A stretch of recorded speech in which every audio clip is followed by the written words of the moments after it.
Oo, kamusta site? Kumusta ka? Mabuti, salamat. At kayo po, sir? Ayos lang ako. Nakikita ko ngayon na naglalakad ka at may tungkod ka.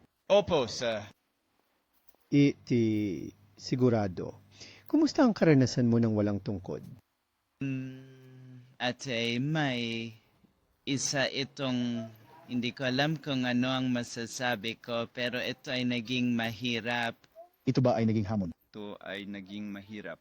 Ako ay umaasa lamang sa aking mga kaibigan para makagalaw ako kahit na may emergency. Hindi ako makapunta kung walang magdadala sa akin doon.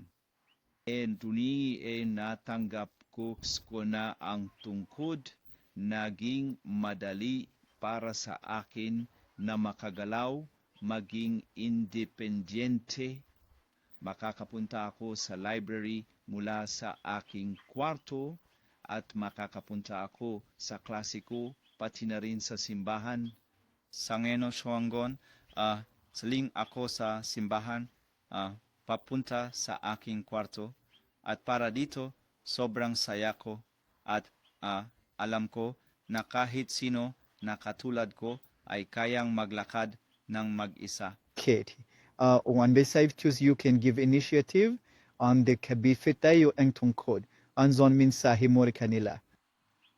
An sa Septius sort kobe o sort ye nagkalaw flavin sa tungkod, sasabihin ko, salamat. Kam ay lubos na nagpapakumbaba sa inyong pagsisikap. Ang traso giya kems ay loves na ang pursuit na nabigay pa kayo ng mas maraming tungkod para sa amin. And as for you, ipakaltabit ang mensahe si Wawan mga kaibigan doon kasi edod nila alam talaga kung ano ang gagawin o paan gamitin ang mga tungkod. Ako ngayon, kaya kong maglakad mag-isa.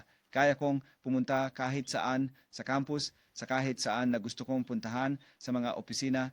Sige. Sinanay ako para diyan. Maraming salamat. Ito si Siti Shamikobo, isa sa mga estudyante sa Universidad ng Zambia sa ilalim ng paaralan ng edukasyon.